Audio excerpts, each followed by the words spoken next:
Hello everyone, welcome to episode 296 of Aussie Tech Heads, Thursday 28th of June 2012. The end of the last episode in this financial year. I know we're all excited about that. Group certificates are coming out, tax returns are getting prepared or thinking about getting prepared. And did I read a story through the week? No tax packs. I'm not sure. Eric, welcome. Do you know anything about no tax packs this year? Hello, everyone. Chat room, Will, Glenn, how are you? Question was, do I know anything about tax packs? Don't know, don't care. Okay, fair enough. Well, they'd do you out of a job, wouldn't they? So you don't want to know about them. Well, mate, the ones that use tax packs, I don't want as clients. So you love them. You love them. All right, so welcome everyone. And Will, how you going? Yeah, not too bad. Well, okay, I'll lie. Not too bad. How are you? Yeah, that's good. Yeah, I'm going good. Thank you. No video from Will tonight for the video watchers. Will is at home. He stopped working. He's done about a 14-day straight stint, and he's decided to do the podcast. So no batteries failing in the rain, Will. That's why I've been working. I just refused to do it. It was Sonia's birthday, so I had an excuse. I said, I've got to go and cook a tea. So I did, and then I said, I've got to dash off and do a podcast. So she was impressed. Oh, yeah, that's good. Well, hopefully, we won't keep you too long, but there's a lot of Google/Android stories tonight, so I'm sure your input is quite valuable. So welcome, Lounge. Lounge joins us every Thursday night. That's from 7:30. For the live recording, and from 7 o'clock for the replay of techwebcast.info. So hi Brad, and to the gang, I think you're episode 194 tonight, I'm not sure again, but anyway, techwebcast.info. You can watch us if you want to watch us live. It's live.thesecrethub.com. You want to call into the show through the live recording, just Skype Aussie Tech Heads, add it in, and look, if you can't get added straight away, I'll add you through the week or whenever I see you pop up. So do that. Now listen to the video. Everyone knows the video goes out to youtube.com/The Secret Hub. Well, guess what? I pulled my finger out. Now you can just go to video.aussietechheads.com.au. Is that easier? I hope so. Let's have a go at that one. So video.aussietechheads.com.au and the paper.aussietechheads. Question. Yes, Eric. Question. Is this streaming live on Google? No. Google Plus at the moment? No. You haven't streamed. Okay. No, I've decided not to do that because what was the reason? There was something, because it puts the recorded show live into the YouTube. I don't know why did it. Oh, because I think that week we used Skype. That's right. There was no sound coming through. That's right. Yeah. So do you reckon we should be going back into there? We could do that next week. No. Well, yeah. I'll do some sign language if you're watching. I know you're not because we're not showing it anyway. But YouTube, Aussie Tech Heads. Woo. Okay. Now, what else is there? That's it. Let's get into the show. That's a bit rude. I mean, there's no need for that. What's that? Oh, sorry, I didn't realise you did sign. You signed, Will. Sorry about that. Now, what's been going on, Will? What's news? What's news this week? I know there's a lot of Google. Have you been across the Google stuff this week? Or not? Well, as much as I've had a chance to, yeah. I know there's been a few releases. There was a few rumours 2 weeks ago. There was a few speculations last week, and this week there's sort of everything's happened all at once. Yeah. So. Yeah, it has. Well, that's probably because of the conference, developer conference, I'd imagine. That's it. It's unusual, though, for so many of the rumours, although probably not with Google, but it's unusual generally for so many of the rumours to actually be right. Yeah, well, so first of all, can we just look, if you hear any strange noises throughout the show, just apologies for that. That's it's my fault. Something Will's got going on up there. but look, I suppose I don't know what the biggest news out of this the Google I/O conference is. Would it be the Google Nexus? Do you think? Well, Google Nexus. The Nexus that you can pre-order at the moment for $249 for 16 gig or $299 for $249 for 8 gig or $299 for 16 gig. So yeah, it's out next week. Yeah, quite a powerhouse it seems. It's a another 7-inch tab, which I personally find is a good size. It's a HD display. It's 1.2 meg front-facing camera, which is good because usually front cameras are pretty crappy. So that's actually quite an improvement. Of course, 1 gig of RAM, which is nice. You've actually got room to do things with. Apparently, it's got up to 8 hours of active battery life, so that'll be interesting to see. It's true multi-touch, of course. But the cool part is it has a quad-core Tegra 3 processor in it, so it should be blistering fast. That's going to be pretty fast. Now it's just behind the iPad in terms of dots per inch or pixels per inch. I think their pixel density is 216 pixels per inch, and the iPad's 264. Built-in near-field communication. Yeah, go and count them. I did with a compass end. Now the compass prick thing. Now it's got no rear-facing camera, but is that an issue when you got a good one at the front anyway? Does it really matter? Well, I suppose you got to see what you're taking, haven't you? Maybe. I guess. Yeah, I mean, I got given a 7-inch Samsung Galaxy Tab for my birthday. It's an older one, but I can't complain. It was free, and it has a front and a rear camera. And I've found myself actually surprisingly using the rear camera quite a bit. I didn't think I would. Right.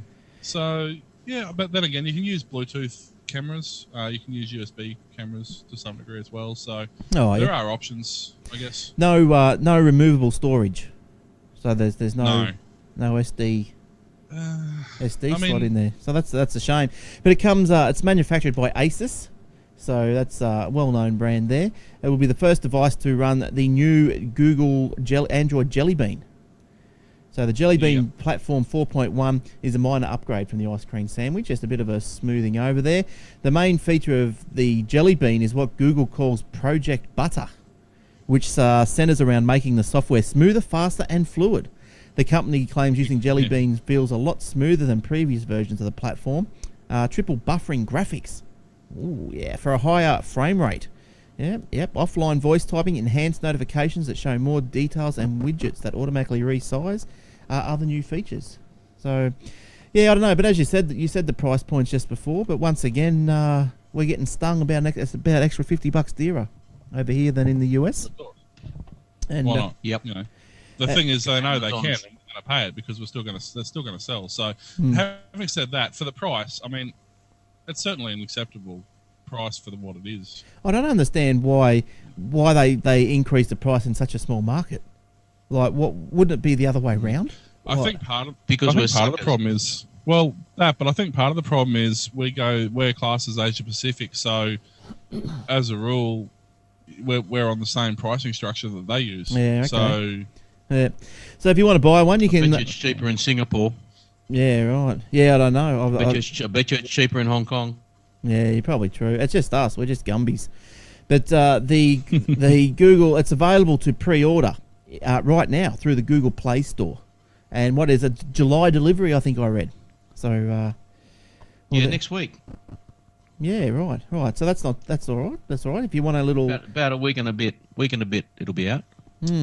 And the other interesting part about it is it comes with Chrome as the default browser. Now I've been using Chrome on my Galaxy Tab that I've put Ice Cream Sandwich on, and I'm really impressed with Chrome. It's basically every bit as good as the desktop version of it, and the best part is it syncs all your contacts, all your bookmarks, your recent history, so everything that you've used recently you can sync across on it as well. And I think obviously it won't be the only one. You can use Skyfire and all the ones that you're using anyway. Yeah. But I reckon it's great. Now, apart from that, at the developer conference, they also, not unveiled because it's already been shown to us through YouTube videos, but there's also the computerized glasses, the Google Glass, where you walk down and you get all the stats in your eyeball. Don't get me started. I so want that. I reckon it'll be awesome. Oh, Will, come on. I so want it, but that's just me. But when it's I don't know. You'd end up running into poles and stuff. But you're trying to change a battery, and you go, there's a bloody Kentucky Fried over there. I'll see you later, mate. But the Google, So anyway, they launched it. They used skydivers and daredevils to introduce the prototype of the glasses. Now, some people say it looks like a pair of Oakleys. Some people say it looks something different. But showing off the glasses in a wild demo at the I.O. conference, the Google co-founder Sergey Brin ran on stage near the end of the keynote sporting a pair of the glasses which have a processor and memory and are expected to include 3G or 4G wireless access along with motion and GPS sensors. Now, two men jumped out of a plane flying over San Francisco and parachuted to the roof of the Moscone Center where the conference was being held. During the descent, they were wearing the glasses and streaming live video of the jump. Now, once they landed, other people rappelled down the side of the building wearing the glasses. Another team were on bicycles wearing the glasses, and biking through the conference centre up and down everywhere, and it was all streamed to the keynote stage. So they made a bit of a big deal about it. Look, at the moment, they're looking at a price point of around $1,500. Yeah, good luck. Yeah, good luck with those. But obviously they'll come down as saturation. That'll come down. I mean, look at smartphones. I mean, you think when some of the first... I mean, I had an old, monochrome touchscreen smartphone 10 years ago, and that was, like $3,000 when it came out. So...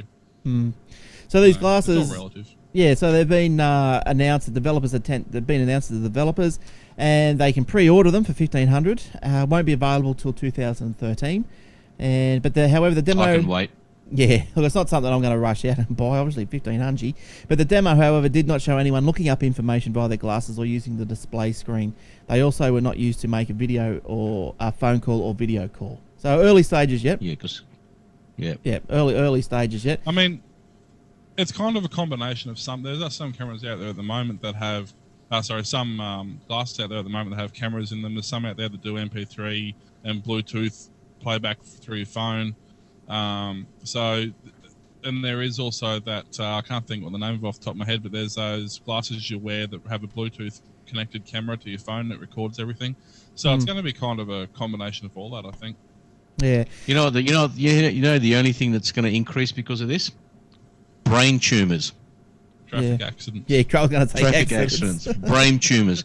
You got your bloody Bluetooth stuck on there. You got cameras going at 3G chips hanging over your temple. Yeah, that's good. That's what you want.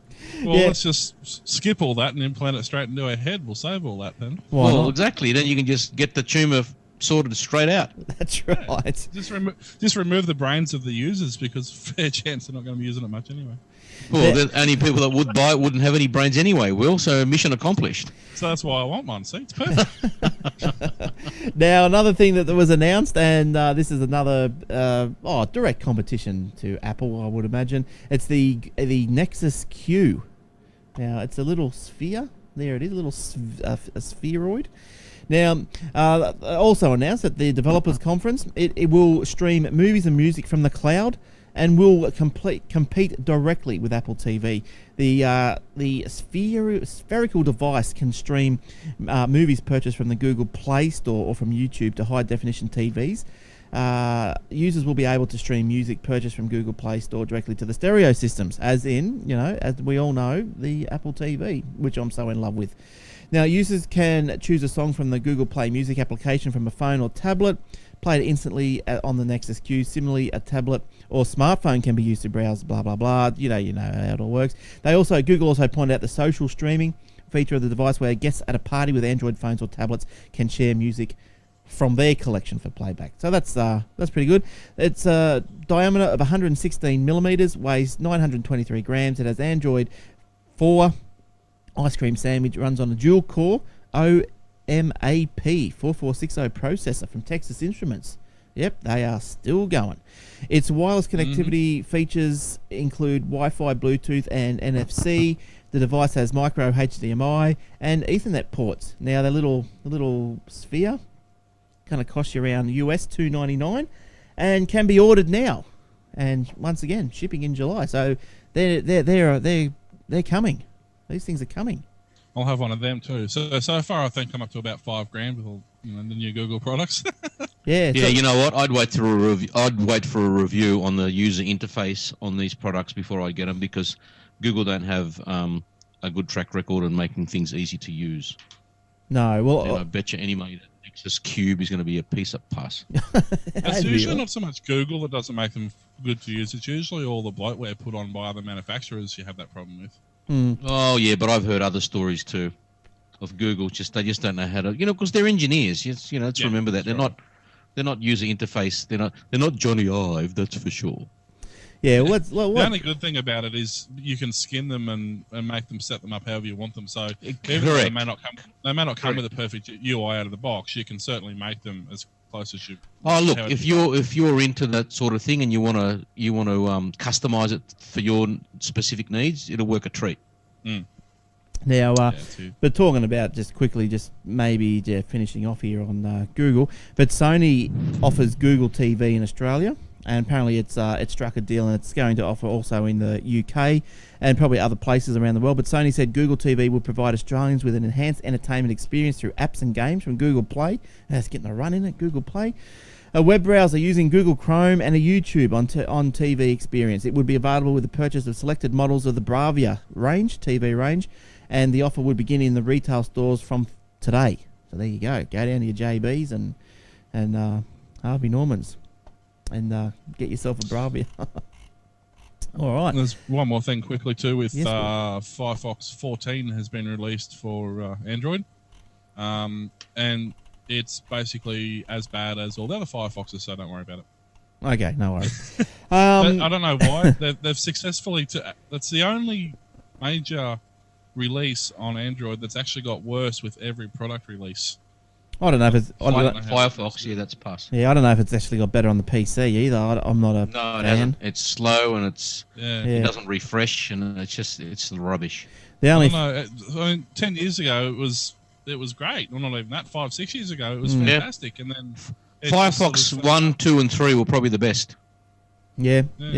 Look, the only reason pretty much I use Firefox these days is I pretty much sit in Chrome. I'll fire up Firefox if I want to sign into YouTube under a different logon, because I just use Yes, same here. I just use incognito in Chrome for that.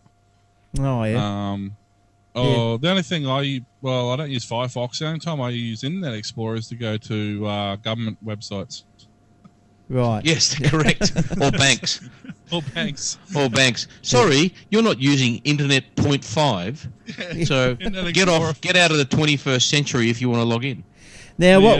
Centrelink, one of the forms on the government webpage. This is Queensland Transport. I was on the other day. It said you require Netscape Navigator Gold or Internet Explorer version 3 to access this page. Cool. Yeah, well done. Cool. Well done, Anna Bly. Now I think Gary, you had an Android tablet story. Did I? Oh yes, the first one. Yes. This Oh, will that just one. I just want to rain on everyone's parade now. Now we've had the good. Now, okay, we might have You've some had bad. the good, bad, and the ugly. And the bad and the ugly is this one.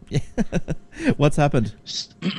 Samsung Electronics says a US court has prohibited it from making or selling the Galaxy Tab 10.1 tablet in the United States. So they won the court case, but for the time being, it will still remain on sale in Australia, so they'll be next. Samsung said it was disappointed that the court had ruled that the tablet infringed Apple technology because it was too similar to the iPad. The court said that Samsung had also been banned from importing the device or any other product that is no more than colorably different and embodies any design that infringes Apple's patent, blah, blah, blah, blah, blah.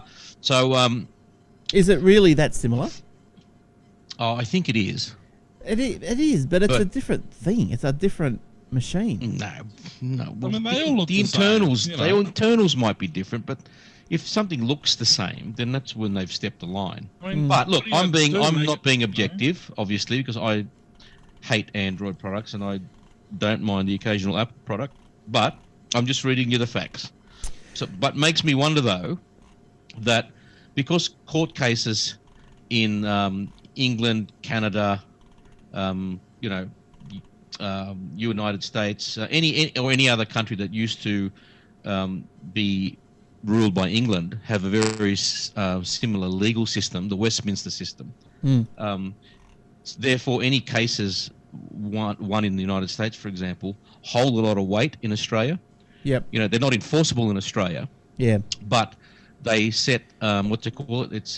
It's highly influential.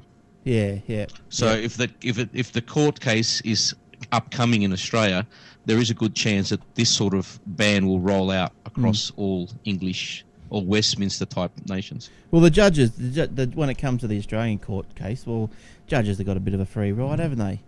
They get a free paycheck. They just go, well, there's a precedent over in the US.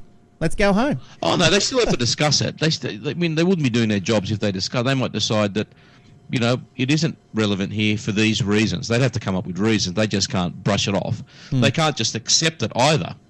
without they can't rubber stamp it one way or another.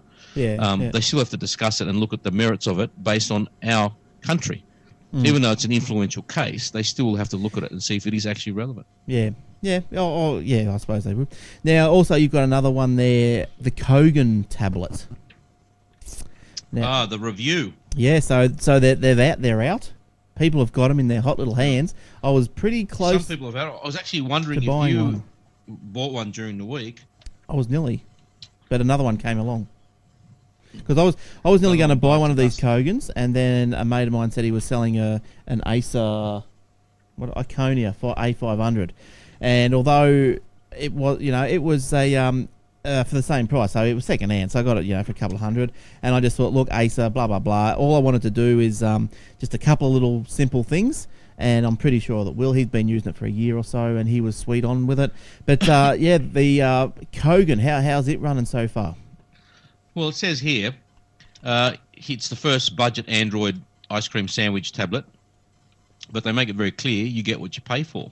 So I'll read on. As with many gadgets, the Agora looks good on paper. It sports a 10-inch LCD display, 1024 x 768, with a 1 gigahertz single-core ARM Cortex. That was my sticking point. What's that? That was my sticking point. That was Right, that was yes. one of the things where you go and So it's got 1 gig of RAM, which is okay. Tick. 400 megahertz GPU. Okay, that's reasonable, I suppose. The tablet's the thickness sits in between the iPad and the iPad 2. So between the iPad 3 and the iPad 2 in terms of the thickness. You'll find disappointing the 0.3 and 2 front the 0.3 and 2 megapixel front and rear cameras, which produce terrible results. 0.3 is the front camera. That's a standard VGA camera that most tablets have on the front. It's ridiculous. But it's only used for like FaceTime, Skype, whatever. That's all it's used for. Yeah. Connectivity includes Bluetooth, Wi-Fi, one channel only, 2 gigahertz band. Which is already crowded with mobile phones and not mobile phones, cordless phones and bloody microwaves and whatever else. So that's might be an issue. No 3G obviously yet. When it comes to real world performance, the old Cortex A8 processor is found wanting. Yeah, but so I suppose maybe it's probably not a good reason you didn't buy it. Yeah, look, I suppose you can read, different people got different ways of measuring things, and with this review, I don't know, where'd the review come from? Do you know, Eric? It came from, yes, I'll tell you where it came from. Because what I was thinking is when they say that the processor is found Sydney Morning Herald. Okay, so when they say that the processing is found wanting, look, are they trying to really push it to its limits, or are they just browsing the internet? The browser can be sluggish when responding to commands such as pinch to zoom. Okay, yeah. So yep. So it's the processor that's doing all that. So they say it's murky. The graphics is the screen is murky. It's not as bright.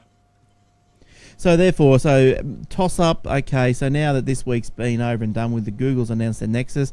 If I was, you'd go to Nexus. Yeah, I think so. I think I would sacrifice the screen size for that quad-core processor. I reckon Google's going to come out with a Nexus 10-inch. They probably will. It probably won't be $200. And if you're gonna, and it'll be just as good a quality as the 7-inch, you'd go and get that one if you wanted a 10-inch. I mean, I don't know. Will they? I mean, iPads are 10-inch. Do they really need to try and compete with that? Well, I think they're competing fairly well with it now. I mean, they're not sort of making massive inroads, but they're doing okay. Yeah. I mean, I'd love to see them do it. I reckon it'd be great, but I'm just wondering because, as a rule, people who have 10-inch tablets, for the most part, I mean, there are some out there, but most of them tend to go with iPads. So, I mean, I've actually got a couple of 7-inch tablets now, and I actually really love the 7-inch size. I've used I have used the iPad 2s and 3s and things like that. I've got friends who have got them, and I personally just find them too big for the most part. Anyway. You can't really drag them around, shove them in your back pocket. That's for sure. No. But one last thing, what's disturbing is it comes with the Chinese version of Skype pre-installed, What? right? And it gets worse. This is the Skype version, which lets the Chinese government snoop in on your Skype sessions. Nice work. Nice work. Yeah, I think it's probably mandatory. I think they actually have to install that. It's on a lot of Chinese tablets. You get that. Well, on this you can uninstall it and put the normal version from the Google Play App Store, so you can get rid of it. Now, it's surprising some of the software you get from the Chinese tablets. It's quite scary sometimes. Now we mentioned Jelly Bean. It's not a good review. But I think like if the Nexus is just so close to being released, I think it'd be fair to consider it closely, very closely. Now, Jelly Bean, as we mentioned before, is the success of the ice cream sandwich. Now, another new feature of this Jelly Bean is the Google Now. The Google Now learns roughly when a person commutes to work, and this is an example of what the Google Now is. Learns roughly when a person commutes to work and what route they take. It will then check traffic reports each morning and recommend a faster route when there is one. Now, how it's going to do all this, I'll be buggered if I know at this point in time. When a user is near a bus stop or train station, Google Now will tell users what the next time the bus or train is arriving. Quick, get out of your car in the middle of the road and catch that bus. That's right, jump. And if a user searches for a flight, Google will remember that and push out notifications if the flight is delayed. So it's really hooking into a few databases here. I'm not sure how it's going to work, actually. I'm not going to use it. I don't want that bloody computer knowing every move I've got. I mean, there's one I use now. It's called Traffic Mate or something like that. And because I'm on the road all day with the batteries, it just runs as a widget on the background. And every time I'm in a certain area, heading a certain direction, it always comes up and tells me if there's traffic jams or whatever. So, but then, Will, how do you think it's going to go when it's trying to tell you like the bus that you're on and which route to take and what bus is the bus coming in the next 5 minutes and the flight that's late? Like, they're going to have to approach. The thing is, like, with all these things, it says, this is advice only. Take it with a grain of salt. Otherwise, you'll end up driving into a golf course sand trap. So yeah, but I mean, obviously Google's going to have to start approaching, we'll say the airlines and stuff like that. But anyway, you can already get the flight trackers. The flight trackers already tell you when planes are delayed. There's the same for the train network already has one. So I'm assuming the buses have one. Well, they're probably already available. They're just going to have to get access to the back end. Yeah, that's right. Now, just as a quick stat, Google said a million new Android devices are activated each day. 1 million. Oh. And that's 12 per second. So, bull. Is that new? Well, is that new activations or could it be recurring ones as well? Because probably if you reset your device or whatever, that's classed as an activation. Yeah, I reckon it's that as well. I reckon it's recurring activation because the things are always crashing every 5 fucking minutes. Oh, that's another one I've got to write down. That's about the 28-30 second mark. 28:30. See if we can edit that one out. Now, moving on to... Look, I found a good little iOS app today. Now, I haven't used it, but people out there, you can download this and use it. Look, I was going to give it to Garth to do for a review, but I thought it was that interesting, we thought we'd do it tonight. Now, it's called Wickr. W-I-C-K-R. I don't know if anyone's heard of it or not, but it's a new mobile application for Apple devices. Lets people exchange files, messages, and pictures without leaving a digital trace that could be examined by law enforcement or cyber spies. So senders of a message or photo can... Or your wife. Exactly. Senders of a message or photo can set a self-destruct time for the data, ranging from a few seconds to 6 days. And in the paid Pro version, there's probably more functionality to extend that time frame out. As soon as the recipient who has Wickr installed opens the message, the countdown begins. And now this is Christopher Howe from the co-creator. No matter what you can do, you cannot stop the clock. And information, blah, blah, blah. Wickr makes it hard for a person to take a screenshot of a photo or video. The recipient has to hold down a button on the screen. And if a fingertip moves more than a couple of pixels, the data disappears. So the Wicker have said to take a screenshot on the iPhone, a person must push the power button and the home button at the same time. Once the time period has expired, Wicker writes over the photo or file in the device's memory with random data. So, yeah, now it's hang on, now I've got a couple of screenshots for people that are actually here on the video. There you go. You can have a look at that. Pretty boring screenshots, but anyway. Before transmission, text and photos are scrambled on the device using 256-bit AES encryption. The encryption keys are also encrypted and only used once before being discarded. Wicked doesn't have access to any of the encryption keys used for securing the data, and even a person's username is stored as a cryptographic cipher. So there you go. So I guess that'd come in handy. That's interesting. Yep. Yeah. So that's in the iTunes, and it's free. There's a free version. So that's pretty cool. Like I'll probably put that on the iPad, and I'll probably put that on the iPhone when I get one. And you will get one. I will get one. The Android version of Wicked is coming soon. So let's all. That'll just delete the whole phone. Yeah. Yeah. You have to restart it. That's another activation. That's how they get their stats. Yeah. But well, we shouldn't say that. They're trying their best. Look, as I said, I bought an Android tablet today, so that's all good. Now, just quickly before I know Eric's got a couple more stories. Oh, Will, did you have any more Android stories? Not so much Android. Well, hit us with another one. The only one I did have was the which I've just closed accidentally. Was the new Lego blocks on Google Maps, Google Earth, because it's the 50th anniversary of Lego in Australia. They've added a tweak to Google Earth where you can build 3D buildings and stuff, but you can build them all in Lego. Yeah, nice. In Google Earth. So that's right. Yeah. All right. That's a bit of fun.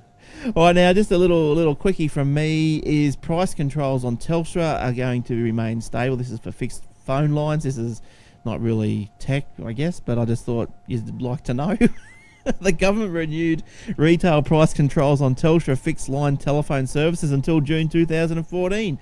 Untimed local calls will continue to cost 22 cents and payphone calls will be capped at 50 cents for local calls. Telstra fixed line customers will continue to get free calls to directory assistance. Good stuff. There you go. Wasn't that exciting?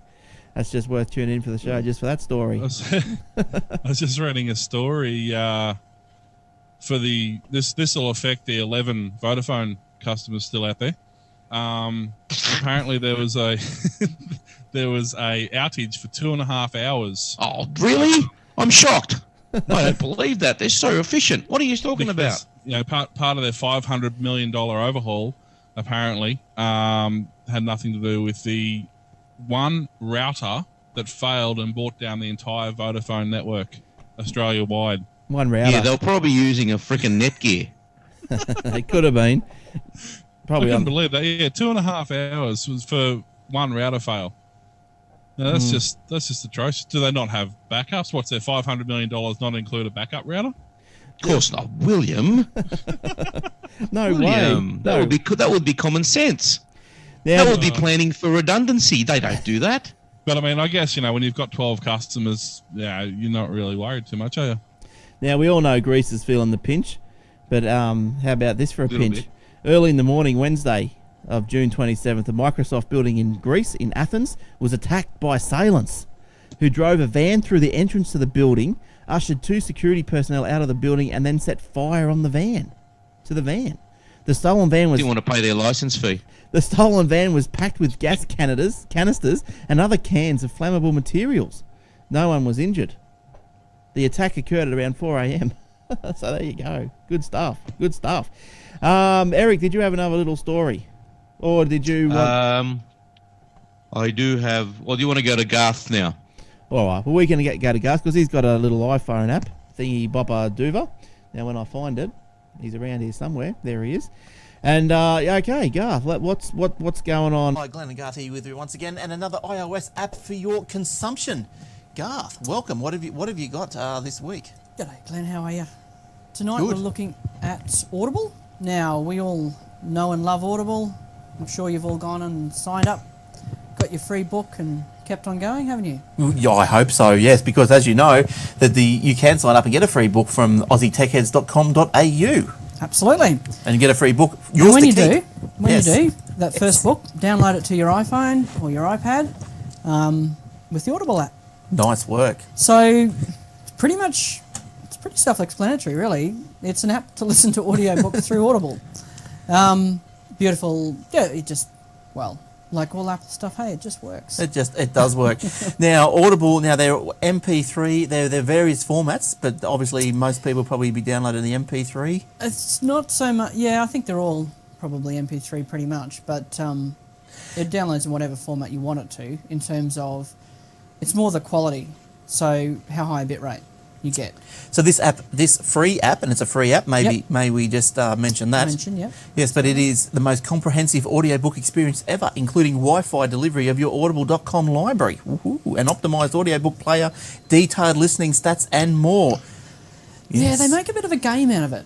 So once you've listened to a certain number of hours through the app, you progress through, beginner. I can't remember what they are, but basically, it tries to make the whole audiobook listening to a bit of a.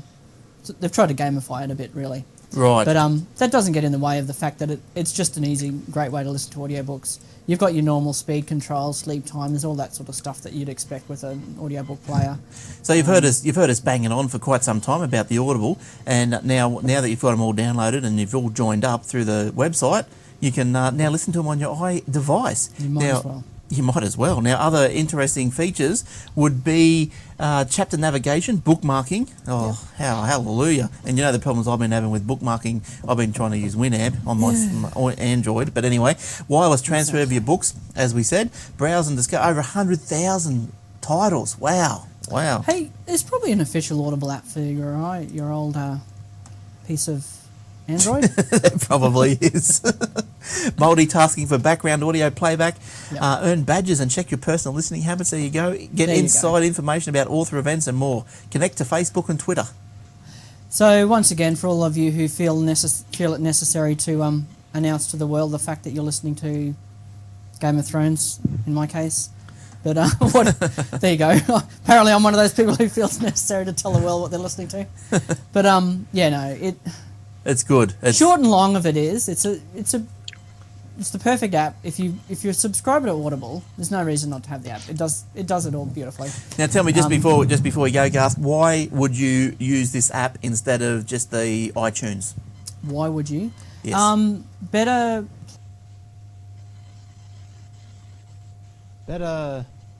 something. That's where we leave Garth. I don't know why he froze. He froze. Oh, wow. That was Would you like me to finish that? Yeah, okay, Will. Basically, is the Audible app because it has tracking of all your apps. The cool part is that you can have it on multiple devices, and every device you go to actually syncs. So if you start listening to a book on one device, you stop, you go to another device, you start listening to that same book, it will pick up from the same place. There's bookmarks, all that sort of stuff. So it's awesome. Yep. All right, Glenn's disappeared now. Oh, dear. Glenn, we've lost you. Edit point. His battery's probably gone flat again. Battery's but, gone. He's hanging on there. He's waving his arms. He's freaking out. He needs mouth to mouth. In the interim, I just need to say happy birthday to someone. It was my first love growing up, and I didn't realise they were getting so old. But I'd love to say happy 40th birthday to Atari. Your first love. Jeez. Yeah. I thought you were talking about someone else. Oh, no, it's her birthday today too, but no, she doesn't listen to the show, so it doesn't matter. The only episode of history she listens to. It's probably tonight she'll listen to it. And she'll be standing at the door. She's probably standing behind you right now. Probably. See, no camera, I can't tell. But yeah, apparently in Weddings 1981, they started releasing, and of course their largest selling game ever was Pong. So... Oh, no, you don't smell that bad. All right, now... Don't you hate it when you come in at the end of a conversation? You do, I do, yeah, that's right. Now, where's my mouse? Oh, don't tell me it's gone flat too. No, it hasn't. I'm just joking, just mucking around, kids. All right, now where were we? So we finished up with Garth. Sorry. Okay. I'll just collect my thoughts here. Now, from Garth, we'll go... flat batteries. I'm back. Now, ABC TV launches their extended iView streaming platform to iPhones, iPod Touches, and iPads on the 3G network. So that's all right. So you can go and have a look at that. You probably look at that on your... Well, everyone probably uses iView, I would imagine. They would, but I wouldn't. I'm not going to use it over 3G. Bloody hell, I've used suck it. that right up. I've Yeah, I mean, it works, but you'd go through your data pretty quickly watching videos. Yeah. Yeah, they're pretty well compressed. The movie's only about 200 and something megs, so pretty decent. It's a lot for a 1 gig limit. Oh, that's right. We don't all have 6 gig plans, do we? No, we don't. Now, what else have you got, Eric? You got any more stories? Let me just try through your... the interesting story. The interesting story. Hang on. Here we go. I'm This just is turning like the ABC. The ABC's updated its iView for iOS as well. You will love the ingenuity of Apple and their ruthless pursuit of profits and other things. iPad's deep Australian secret drove Microsoft to surface. I'll explain. Around the time the iPad came out more than 2 years ago, this is the first iPad, Microsoft executives got an eye-opening jolt about how far Apple would go to gain an edge for its products. Microsoft learned through industry sources that Apple had bought large quantities of high-quality aluminium from a mine in Australia to create the distinctive cases for the iPad. Right. According to a Microsoft employee who did not want to be named, the executives were stunned by how deeply Apple was willing to reach into the global supply chain to secure innovative materials for the iPad, and once it did, to corner the market on those supplies. Basically, they just bought everything. The incident was one of many over the past several years that gradually pushed Microsoft to create its own tablet. The move was the most striking evidence yet of the friction between Microsoft and its partners on the hardware side of the PC business. So there you go. So they basically bought all the aluminium from this one particular type of aluminium, not just any aluminium, from this one Australian mine, and no one else can get their hands on it. Don't you love it? Yes. Well, that's good. That's a good move. That's not overly surprising, though. I mean, that's Australia's it's the largest aluminium mining country in the world. So they are. If you want the best product, you go to the source, don't you? I mean, it's not that surprising, to be honest. No. Well, it's not surprising that they got it from us. That's not. That's not what my comment is about. It's just surprising how far they'd go to lock up supplies. Well, I don't know. I mean, ever since then, Gina Reinhardt's now the richest woman in the world. So we wonder who owns the mine. Yeah. It's Apple tradition, though. They have always had a habit of controlling the product from end to end. I mean, that is true. That's what they do, which is why their products inherently are better, because they have full control over it. So if the only way to ensure that you have a continuous batch that are the same product every time, well, that's the best way to do it, because you got the consistent quality. Well, I don't. So it's you'll probably find that they demand the same sand to make all the silicon for the. They do. They've basically. There's a little story. This is just a side thing. Before the iPhone came out, the original one in 2007, Corning Glass. Everyone knows who Corning Glass is. They make a lot of kitchen glass equipment that goes in the microwave, that sort of thing. They had this product that no one was buying.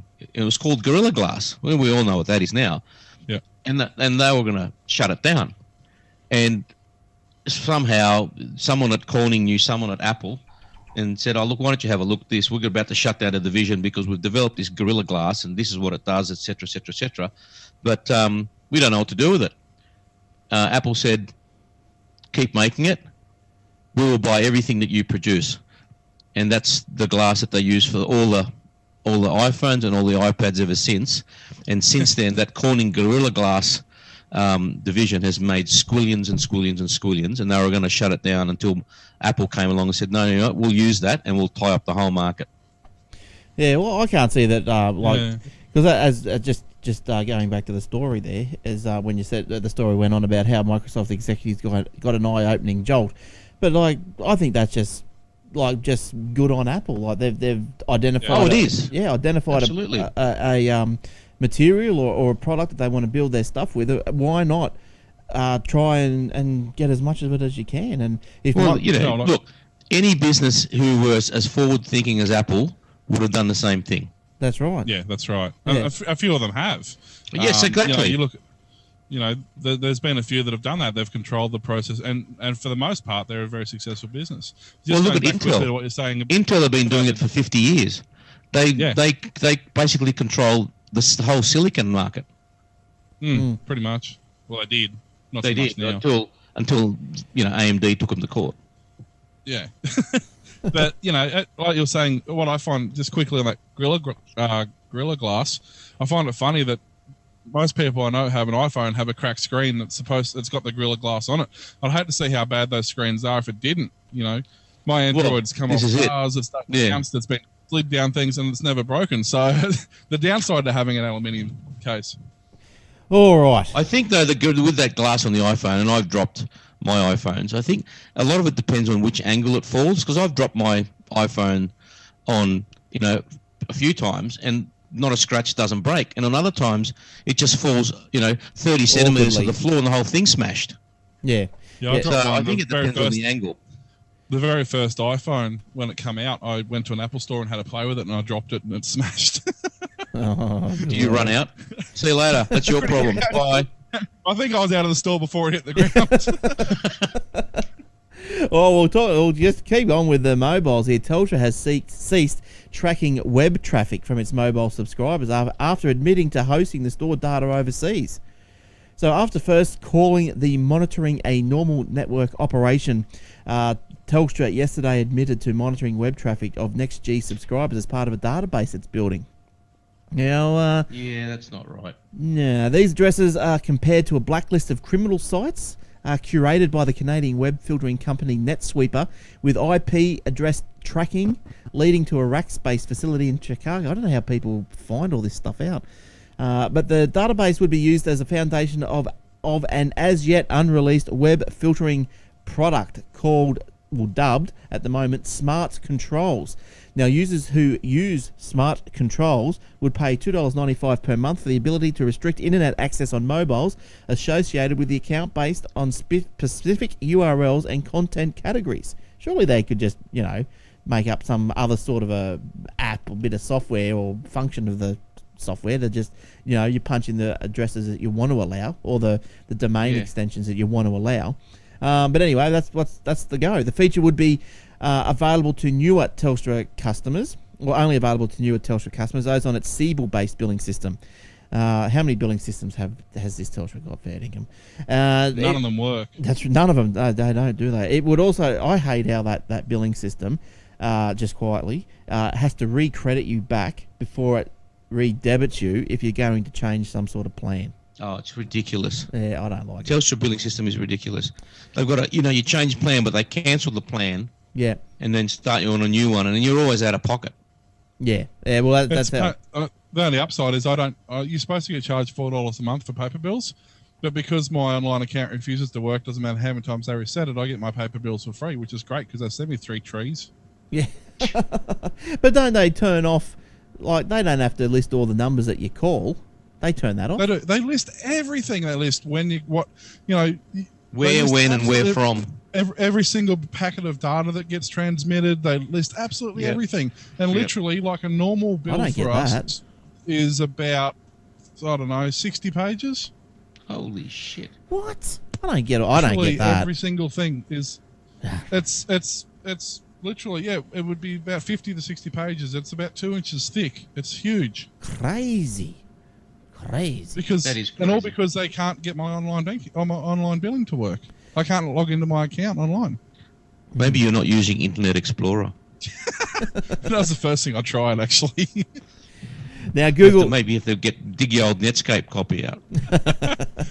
Now Google Maps returns to iOS 6. Remember, Apple has said no more Google on their Apple mapping software, but Google Maps is still available. Will still be available as an app in the App Store.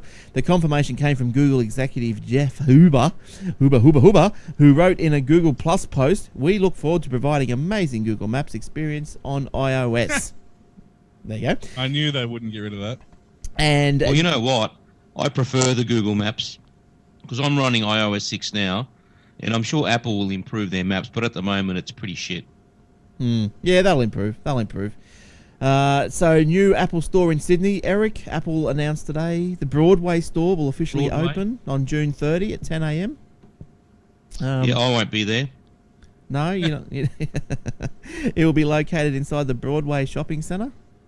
So, a strange day to open June 30. Well, it doesn't really matter for a company. Companies are end of September, aren't they? Imagine the accountant would want to punch somebody's head in, wouldn't he? He's got to do all the paperwork for one day of trading. No, I think it's end of September for companies. So I don't know if they go under the same sort of rules there.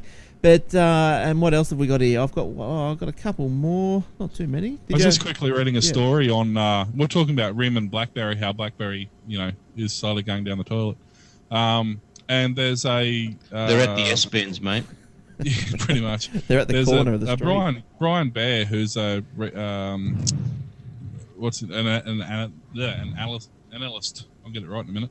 And he's basically said, although Research in Motion's earnings aren't too bad, and they basically have $2 billion just laying around with nothing to do with it, there's nothing there that anybody wants to buy. Oh. So there's no hardware that's any good. They've got no software that's any good. The only thing they've got going for them is they've got about 10,000 defendable patents. Yeah, right. Oh, I wonder. Well, those patents are probably worth more than the company. Yeah, true. Yeah, well, apparently the patents are worth to be four and a half thousand of those patents obviously are more useful because they're apparently worth up to $3 billion. So they've got So there's some money in the patents, I guess. If anybody well, I wants think to buy at the them. moment, BlackBerry are worth more broken up than they are to stay together. Break them up.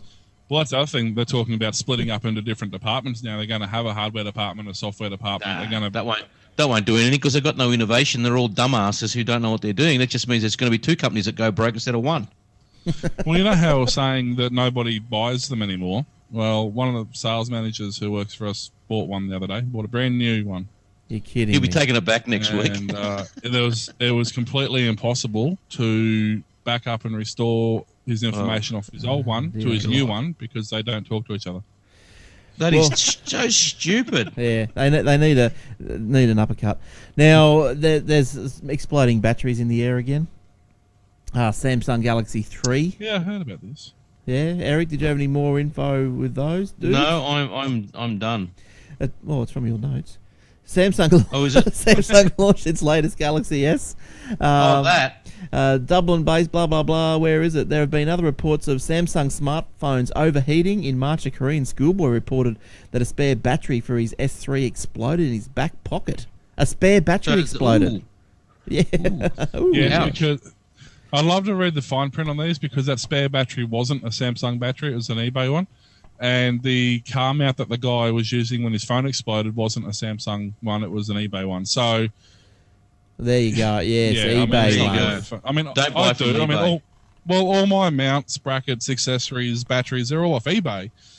It's a risky run, you know. Yeah, of course. It's a bit of due diligence on your behalf to make sure that they're behaving, and and then you use it, you know. So yeah, that's right. That's right. Now, Will, did you have any more? Or you? No, I'm about done. They are a good phone though. My nephew's got one of those phones, and tell you what, it's really sweet to use. It's because he's got an iPhone as well, and they're on par in terms of usability and, you know, sensitivity in the screen and things like that. They're really nice. Now, if anything's going to sell a TV, it's the Olympics. Every 4 years, there's a bit of joy. Now, Australian retailers say they're already seeing heightened interest in screen upgrades, though not necessarily for the advanced models. Apparently, all the 3D's all the rage, Olympics in 3D and all this sort of stuff. 2012 Olympics will be the first one broadcast in 3D. Retailers say consumers are not specifically asking for the new technology, instead choosing televisions based on picture quality and size. Yeah, 3D TVs. I mean, a mate of mine went have and any bought. interest. You don't? Mate of mine went and Watching bought a the Olympics 3D, in 3D? a 3D LG. I think they bought a couple of weeks ago, which was great. You know, unboxed it, set it all up. Him and his wife were wearing the glasses. Yeah, it was fantastic for the rest of 8 of us sitting around in the room. was completely useless. I'll They be, said, "Oh, this is fantastic." We're like, "Yeah, we'll take your word for it." Yeah. And sure enough, when you were wearing the glasses, it wasn't too bad. And I said, "Oh, well, why don't you go and buy some more glasses?" He goes, "Yeah, You all right." just got So I to you just got to stand on one leg, squint, and close one eye. So he jumped online and had a look, and the glasses were $199 each. And he's like, "Oh, we bought this for the family, and they've got 4 kids, so straight away they're Yeah. up for another $800 just to buy glasses just for the kids that they're going to break Well, them." can't Oh, they that's just, ridiculous. can't they just buy cellophane and just make a pair themselves? I reckon. I said, "Why don't You just you not keep the buy-" 3D glasses you go to the movies with.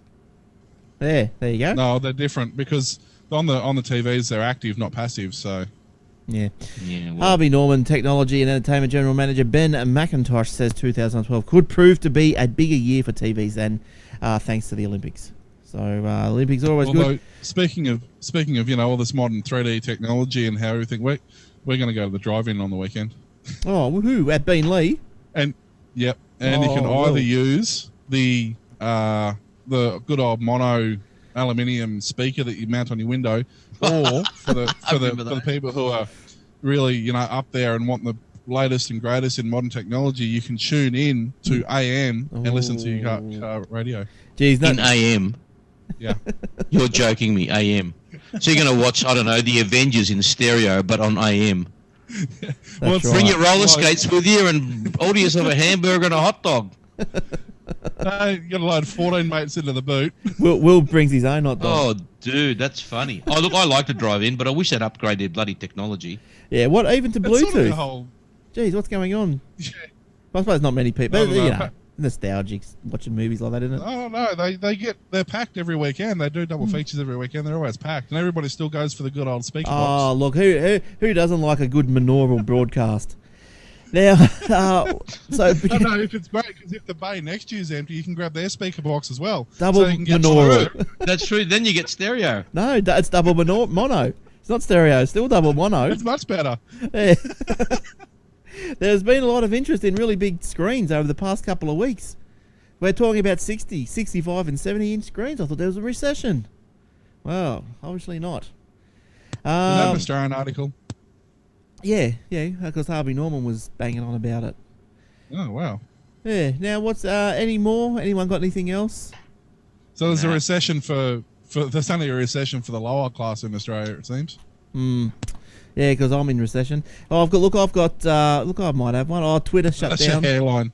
Shut it. Twitter shut down through the week. Denial of service. Apparently, we just #Tango downed Twitter for 40 minutes worldwide. Said a tweet from a group called UG Nazi, which has been linked to attacks on US government websites. The term Tango down is sometimes used in the hacker community to refer to so-called denial of service attack, which can shut down a website.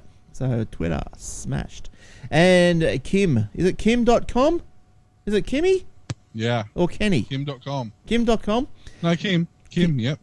Kim.com, according action by the FBI to copy data and take it offshore to the US, is unlawful. The warrants were also unlawful. The warrants did not adequately describe the offences to which they related, High Court Judge Justice Helen Winkleman said. Maybe, sounds like Winklevoss. Henry Winkleman's brother. Now, millions of dollars in assets were seized or frozen, including almost 20 luxury vehicles, dozens of computers and artworks. However, Justice Winkleman said the warrant for the search fell well short of outlining Mr.com's alleged offences. They were general warrants and as such invalid. That's pretty poor, isn't it? That's poor. Which is really great because the He's was gonna it get off now. 250 Was it 250 terabytes of information or something they accumulated? Is all Yeah, and they're going to bring it back. yeah. You can't That's just it. take things out of a country without permission. These people are idiots. They're the Yeah. Yanks, so they think they can. That's Oh, the the problem. thing is, the Yanks think they own every other country in the world. For our American viewers, I know that's not all of you, but some of your law enforcement officials just need a good most of you. uppercut. But I mean, but it's still, yeah. Well, as you say, it obviously is because as I read the story, I'm thinking that is poor from the point of view that their lawyers aren't across this situation. I thought it was poor, but then as Eric just said, now my train of thought would be maybe it's just arrogant, and that's probably Look at his arrogance. It's cocky. It's arrogant. It's whatever you want to call it. But if Kim.coms, and he should change that name, were smart, they would appeal his arrest now, and he's on bail. They should give him his bail back, cancel the bail, set him free because the warrant was invalid. That's right. They're you gonna, can't arrest basically, someone that's on what they're invalid going to have to warrant. do. They're going They're going to have to gather new evidence and arrest him with completely new evidence. And guess what? It's too late because all the evidence is now gone. But And not only that, the thing is, there is a story I was reading. I can't find it now. I found it on my Twitter. Somebody sent a Twitter link, and he's actually filing for damages and all that. So he's actually going to walk away with a lot more money than he started with. That's right, because he's possible. just broke at the moment, poor bastard. but he said He couldn't live on his, what was it, $2 million a week or whatever it was. Yeah, or some ridiculous $50,000 a day or something. his lawyers are continually and consistently just saying he's done nothing wrong. Mega Upload has simply offered online storage. So yeah, there you go. Has anybody? I'm actually just going to check. Is Mega Upload back online yet? No, I don't think so. I'll give it a week though, Will, after this. Now, Because and also, I'm still curious. If I was a paying subscriber to that, I still want to know if I get my. No, it's still got.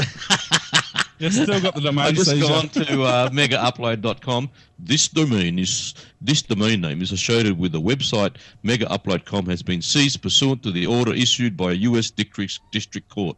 It's an FBI notice. there it is. So basically, it's just the arrogance of these people. It's the National Intellectual Property Rights Coordination Center. That's not a mouthful. National Intellectual Property Rights Coordination Center, Department of Justice. It's always got the bald eagle there, love it. FBI Anti-Piracy Warning, Department of Justice, Federal Bureau of Investigation. Blah blah So blah. they've got three separate departments to bring down one website. Yep. And can someone Now, tell that's me? not an abuse of power. Can someone just enlighten me on what a grand jury is, please? A grand jury is let me think. How do you explain it? Before you go to trial, this is in America. I don't know. I don't think this happens here. Here they just call it jury selection, I think. Before you go to trial in America, they put you before what they call a grand jury to see whether or not they can take you to trial. Right. Okay. If that makes sense. Yep. So it's like a what do they call them? The pre-trial. They've got something here similar to pre-trial or something where you just basically stand there and the judge goes yes or no and you walk out again. Yep, cool. And now also, as someone was mentioning before, Skype is loaded onto tablets in Chinese. Well, New York Times is going Chinese launches their Chinese language website. The New York Times has launched its Chinese version of its website in a bid to tap into the world's biggest internet market. The paper said the portal was targeted at educated, affluent, global citizens, and probably IP dodgers in China. The move comes despite concerns over China's strict control and censorship of online content. However, the paper said it would hope that it would follow its journalistic standards. Now, do they realise that there's people who aren't necessarily in China who speak Chinese as well? Well, I guess so. Like it's not like they're only going to China. No. So actually, I didn't actually go and check to see if it was actually hosted in. It wouldn't be hosted in China, but it must just be. It wouldn't be hosted there, but it'd just be a Chinese offshoot of the Times. I mean, China's known obviously to have its bad internet policies, and they block a lot of things. But did you see the Time magazine cover?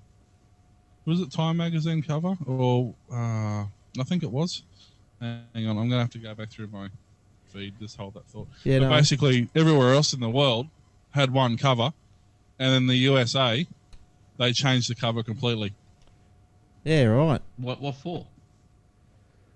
Just give me a sec. I'm going to have to just go back and have a look. I'm just looking to see if I can find the Chinese site. But it's probably just up in the top. You probably just change the language. Oh yeah. Here we go. The Time cover. was, I can't read when it was, but basically the cover is Time. What is it? Revolution Redux or whatever it is. And then all over the world, South Pacific, Asia, Europe, China, it says all that. And then the American one, it's Time. Why anxiety is good for you. Good. Apparently, you know, the Anxiety. US haven't heard of the internet either. No. You know, the US government's still running on Windows XP. Probably would be too. Wouldn't surprise me. Yes. At least all they've right. heard of Windows XP. 90. We just upgraded it from 98. Yeah, All right. Windows 98 Special Edition. Yeah, that's right. Windows 2.1. All right. I think that's going to do us. Are you all done, you guys? I'm done. Done like a dinner. All right. Done like a dinner. And just a quick one from the lounge. Milo wants to know: is there an Apple store in Nowra? No. No Milo, and there will never be one in Nowra. You're gonna have to. There's travel. only about 3 people that would visit it, you and your 2 mates. All right, so that'll do us for tonight. If you want to contact us, Glenn, Will, or Eric at aussietechheads.com.au. Don't forget the website, aussietechheads.com.au. And, yeah, everything else that sprouts from the website, the video dot, the paper dot, and all that sort of good stuff. Now, if you've got live dot, that's right, exactly right. Now, if you want to be a part of the show, send me an email. Send me if you want to do a review. Just send one in. The Britney Spears album is still here to be taken. Don't forget the footy tip competition. I'll tell you what, if you send in a review, we'll even pay for postage. That's right. Send it You know in. what? Just give us your name. Don't even bother about the review. We'll just send it to you. That's Just right. send us an email, anybody, please. It's taken up space. I need a review to get rid of it, please. Just send a name. Well, Hey, hey, who wants Hey, it? you know, Who you're wants missing it? a very crucial point. Give it to Garth. He's doing all your reviews for you. Yes, or I'll offer it to him next time I see him. But yeah, so and if you got anything that you want to, if you're in business, tech related business, and you want to get on and tell us about what you do, shoot me an email, and we'll get you on. We'll sprout your wares around the joint. So that's Well, gonna, don't want to sprout too much. no, just a small I spent sprout. a night lock up after that once. That's right. Just a small sprout. All right, No Brazilians. that's going to do us for this week. So thank you one and all for downloading, watching live, and watching on the video through the YouTube and wherever else you manage to get us. If you pirate us, Ooh. You torrent us. Oh, watch out. There you If go. you pirate us, we'll come around, knock on your door and say thanks. All right. So until next week. Thanks, Eric. Thanks, Will. Thanks, And, mate. See you guys. And thank you, Lounge, and thank you to you too. So until next week, it's bye for now. Ta-da. Bye-bye.